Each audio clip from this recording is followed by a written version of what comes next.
Welcome to Half-Life 2, Episode 1, Part more than 2, but less than 4. Yes. So, 2.9? for context, I'm looking into this darkness area here because what you didn't see between parts was I wandered around for a little bit, not knowing where to go. And, you just need to turn right in the train. Of course. Because, of course, I would know that. I should always have the flashlight on, but I don't. I like the music track that's playing. Oh yeah, the music in I personally think the Half-Life soundtracks have fantastic music. It's not for everyone. But I did recently watch a video that was going over the history of like Half-Life's reused tracks, which I never actually noticed how many reused tracks there were because most of them are like ambient ones.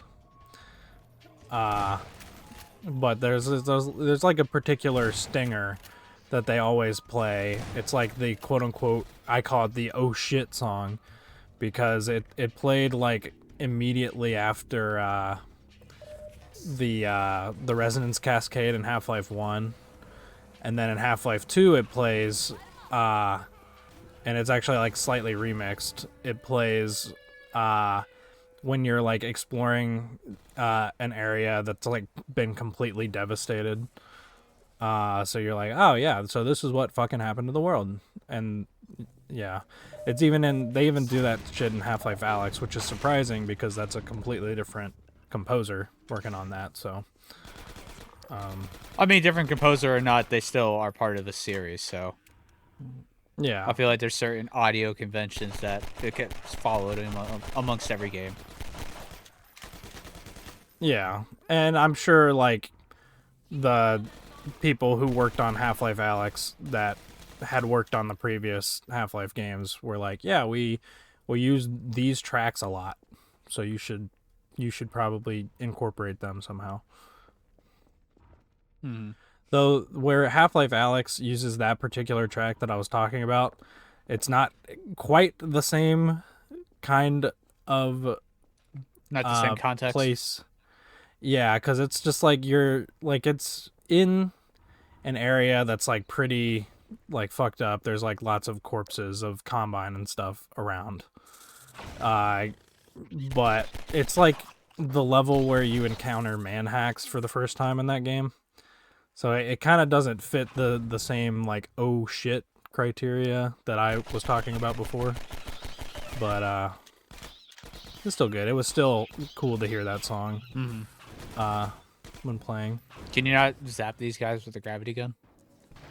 You can, but it's like, so the crowbar kills them in like one hit, right? The gravity gun zap takes several because it's not like you're hitting them with a sharp, blunt attack or whatever. Yeah, you're blasting them with gravity. You're just sending ambiguous force at them. The force is enough to move cars, though, so maybe it should kill the I feel like it should. kill the head grabs. That would be too easy if you had a long range way to one-shot them. Well, I guess you kind of do with the shotgun, so. Exactly. Worst game ever made, 0 out of 10. Hey, the gravity gun's cool. It's cool, but it's inconsistent, so 0 out of 10. I don't make the rules here, alright? You can also hit them with props like you can any other enemy, and it'll hurt them, so. It's kind of the same. You have infinite ammo, and it's just whatever ammo you find in the environment. Yeah. But yeah, this is the part of episode 1 where we actually start doing the whole what I was calling Alyx Co-Op in the last part. And like it's pretty similar to like the kind of like AI NPC characters that can follow you around in the previous games. I just have to say, with what I'm watching on screen right now, I would do the exact same thing. I honestly, I wish Alyx would stop shooting at them, and I would let the barnacles just eat them. That's how I would do it. This is quicker. Oh, Hey, yo, what? he's got a grenade. Yeah, the Zombines can suicide bomb you. When do they So- become grunts from Halo?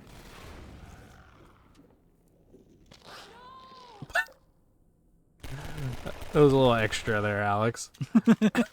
As for your question, they're not as good because they don't make funny one-liners and stuff. For the nipple! Did you... I know you played Halo Combat Evolved recently. Did you find the thirsty grunt at the end of the first game? No. Ah, it's a sight to behold. I don't remember if I showed it off in the playthrough. I doubt I did. Fuck you, Alex. Damn. Yeah, I don't think you can do any damage to her, so... That's for the best. Yeah. But, I think you talked about the thirsty grunt in the playthrough we did. It's a funny little guy. Yeah. Surprisingly, Halo 2 I don't think has anything like that, but Halo 3 has a few moments with funny grunts that aren't just in combat. Half-Life 2 Episode 2 kind of has a little Easter egg character, sort of like that, but it's not like someone that talks. Well, when Half-Life does it, it's not like comedy; it's just lore, because it has the Vortigaunt who's all knowing in just base Half-Life 2. It's That's effectively pretty, the same thing. Well, I'm gonna disagree with you because I think the Half-Life games are very funny. Talking about with their little Easter eggs and such. At least the one I'm thinking of. I'm sure the one you're talking about is funny. I just haven't seen it. The one I'm thinking of is Lamar, the head crab, getting on the rocket that you launch at the end of Half-Life 2 Episode 2, and nobody knows about it but you. Ha. Okay, yeah, that's pretty good. Yeah, I always kind of forget that about Half-Life. It is funny. It does have in a dark way. Oh, I think you will really. I keep saying this, but I think you're really gonna fuck with Episode 2, because that game actually has quite a few funny characters in it, and I found myself laughing quite a bit when I was playing for the recording. So you can insta-kill these guys with the gun, but not the head No, crabs. you can't. You They're flip out them of 10. over. Alex is shooting them while they're flipped over. You're insta-killing them. Shut up. No, I'm not. You are insta-killing them. Shut up. Don't ruin my I'm zapping point. them. They fall over, and Alex shoots them. Listen, I think we need to hear this from the Half-Life expert, all right? So why don't you just shut up? The Half-Life expert's talking. Okay, man who has finished one game, I think. Yeah, Maybe I not finished even Half-Life one.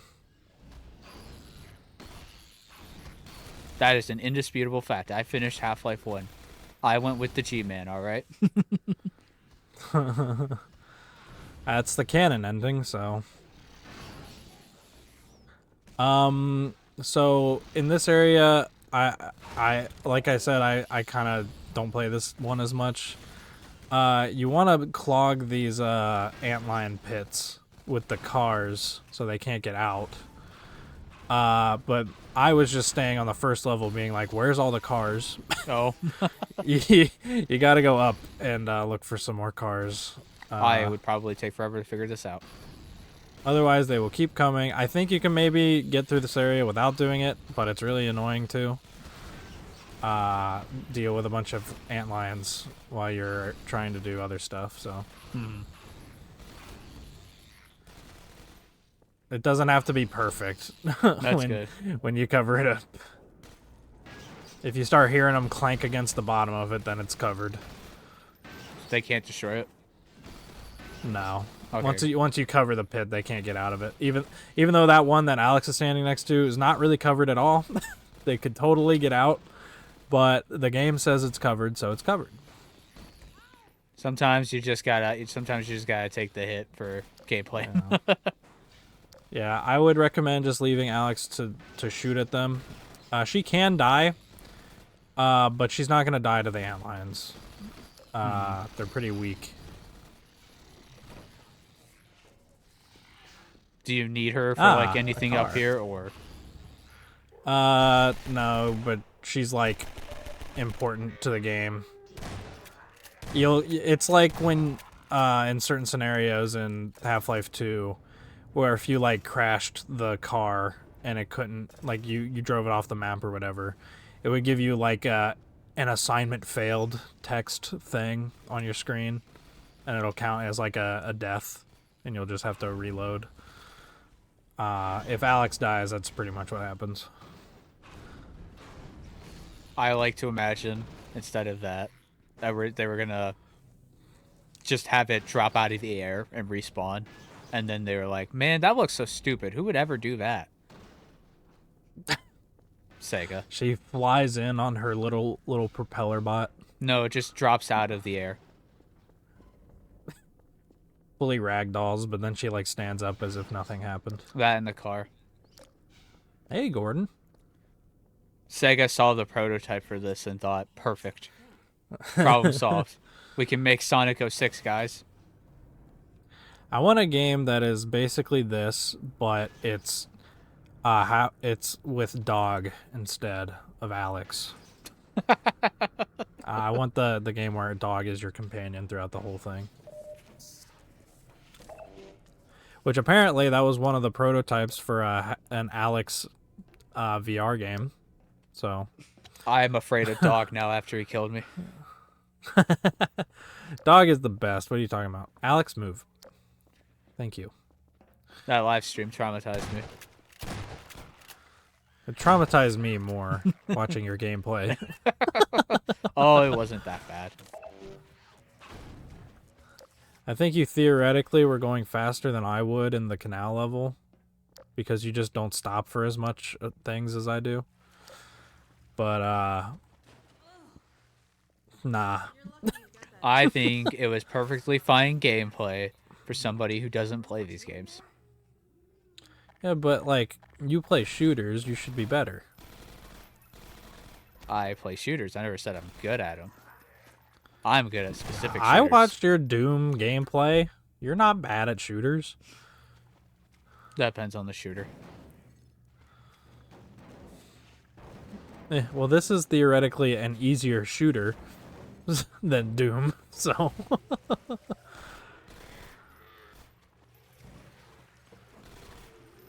The zombie combine have some crazy sound effects. They're so cool. Yeah. Definitely traumatized me as a child playing these games. I mean, lighting the first zombie on fire in Half-Life 2 traumatized me. I was like, oh. Yeah. I don't like this. Also learning that they're actual like people like saying like, "Oh God, help me," but it's reversed and like distorted. That fucked me up as a kid too. There was a long era of my childhood where I would just watch various videos on the Half-Life series because you know, there was no new games to play, so I was just, you know, enthralled by the development and lore. I think this game and learning about like the beta of Half-Life 2 and stuff was one of the things that got me into that sort of thing. Learning about like game development and stuff. Because the beta for Half-Life 2 fully leaked like a year ahead of time, and it had a completely different art style and story and vibe than the final game, and nobody liked it. Trying to remember the first time I got into a game's development history. Probably 06 for 06 and Half-Life for me is what did it. I don't know. I'm just trying to think of like when I was obsessed with watching videos on development. Usually it'd be like game design and like that kind of stuff, but development specifically, you know. Mm-hmm. Yeah. By the way, we talked at great length in the Half-Life 2 commentary about how Ravenholm was like the best part. Most of this game is pretty much like Ravenholm, but even darker and kind of scarier sometimes. Just like they were like, okay, we're gonna make it to where you absolutely cannot see in this game, in this area, without your So of flashlight. course this is not the. So of course this isn't the game that made the flashlight not based on power. Yeah. Well, Alyx has a line in this, and she's like, we gotta get to Dr. Kleiner about fixing that flashlight battery. So it's lore, even though it makes no sense because we never run into Kleiner in between this and episode 2. My flashlight battery is tied to me running fast. Yeah, what they ended up doing was, in episode 2, they just made sprinting infinite. And it's not tied to that battery bar anymore.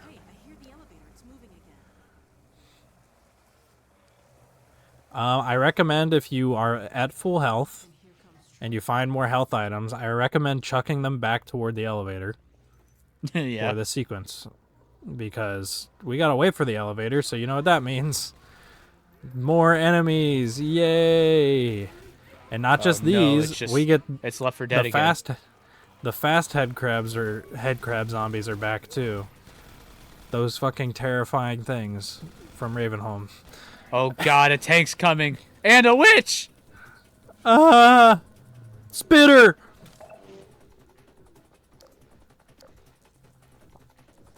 Looks at Alyx. Why did you shoot the boomer right next to us?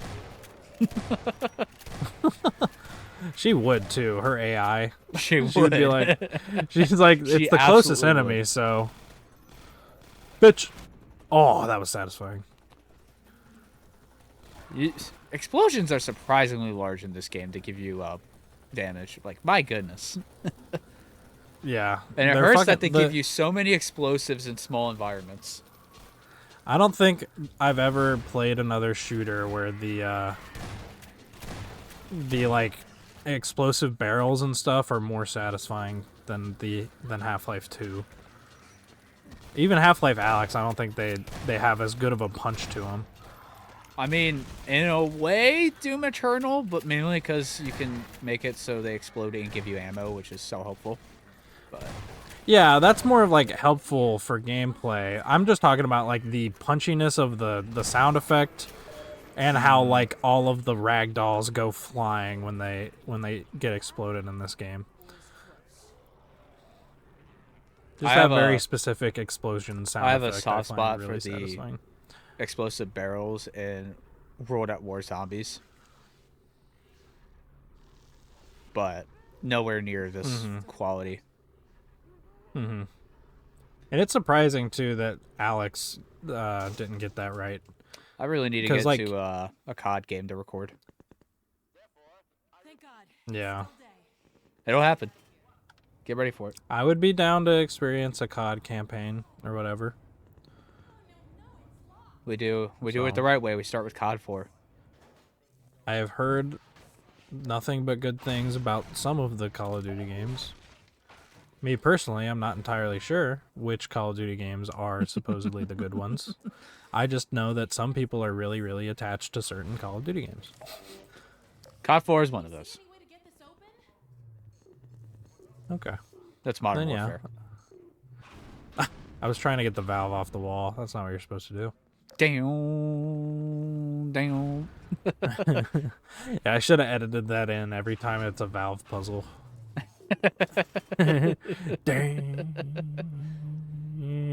Thoughts for Half-Life 2 or Episode 3.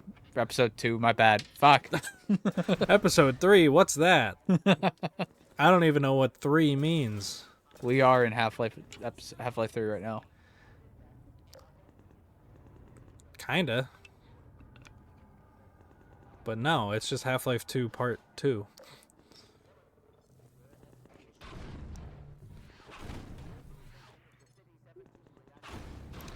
tired of you fucking boxes. Yeah, so there's a valve in this room. Oh. And I was just like grabbing everything but it. I was wondering why you were so obsessed with breaking those. I was just like, there has to be something in this fucking room, but it's just boxes. So I just got mad. Valve, where are you? Sony and Valve. Microsoft are being mean. Valve, we need you.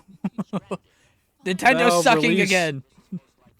Release a new consumer-friendly product, please. Sega's they're doing been that. dead Oh, since wonderful. 2002. Whoa. Now that I will argue against. Consoles, But- Sega. Okay, damn it. You know what I mean. You said Sony.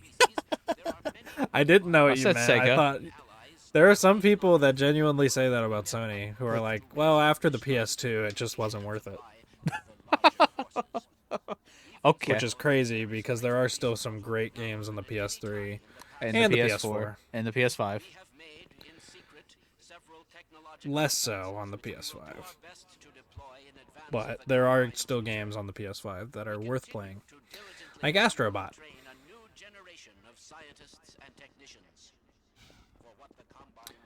They have so Horizon Forbidden West. I don't know who Is that not? Is let that out yet? that's been out. That came out Oh, around the same time as Elden Ring. oh, I thought that was like delayed a ton or something. As I heard nobody talk about it, I still just saw Horizon Forbidden Dawn. I'm like, okay. I'm not gonna play Like- either of them, but okay. It came out and I heard it had like a lot of like graphics bugs Oh. when it first came out. Ow. The Modern Gaming Special.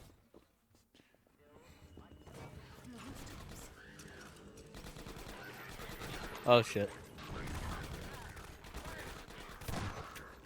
Love that shotgun. I just love that what I was- soldier who was running past a zombie on fire just to kill you and still die. Oh no, that was He was another so one of determined. the that was another one of the Combine that I set on fire. Oh. Yeah. Badass.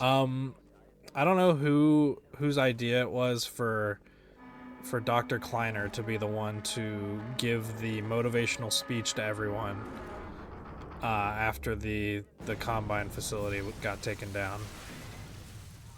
But he talks to everyone about the suppression field now being down, so now everyone should start procreating. Everybody fuck! And we're especially gonna hear about that in episode 2 with Eli. Oh, no. He wants Gordon to impregnate his daughter. Even though from his perspective, like, I guess he knows about the G-Man. Like, we're gonna learn that he knows about the G-Man in episode 2 and stuff. But to him, he should be like, oh, Gordon, he's like 40 something, almost 50. And my like 20-year-old daughter, sure, she's a consenting adult and she can do what she wants, but maybe I don't want the 50-year-old to be with my daughter. He But Gordon had is a, still he had a trip to technically Japan 27. and he brought a lot of weird stuff. We don't like to talk about it. All right. Yeah, after the 7-hour war, Eli got transferred by the Combine to Japan for a while, and that was still while the culture was still there, before everything completely died. So he picked up some weird manga series. What a fool. My 27-year-old coworker from 20 years ago traveled through time, and now I want him to fuck my daughter. I mean, I feel like that's probably a series somewhere. That's Unfortunately. It sounds like it. Sounds like it. But how many of these stupid series are being written? I would love that if it was literally just like fully inspired by Half-Life, but it was only the Alex Gordon romance part, and the dad being very weird about it. Do you like seesaw puzzles? No. It's a Half-Life 2 special. Only this time, it works differently. Uh, And I didn't know why it worked differently for a while. You need to just prop up the pipes underneath with something so that they don't fall down. oh. And that's it.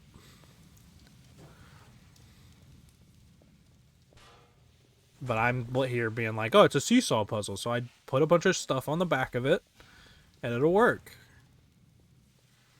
I wish they would have made it so it could work both ways. But my guess is there's just not enough weight. Or there's too much hanging off the other side. Yeah, So it's not a perfect like seesaw. This part is like hanging off. This back part like barely even moves at all. And there's not enough stuff to stack on it because it's a big metal pipe. Yeah, so you need too to, like, much weight to put on it. Yeah. I would just recommend finding a rock and just jamming it underneath where the pipe is pretty close to the ground. This is like that one. This is what my playthrough would look like.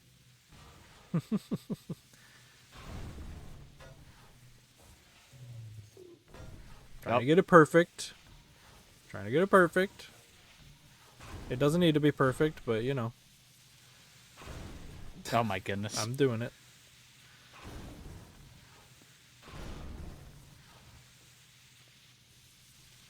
There we go. Oh, Nice and easy. let go. There we go. Oh, God! Damn it! I'll get it eventually. There we go. That's Did what I we wanted. suddenly switch to my playthrough? From, like, the Nope. future? This is, like, exactly what I would do. This is just how Half-Life is. Speak. Nicely done.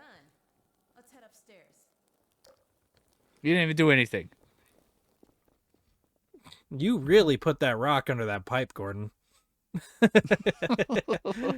I guess that MIT education's really paying off.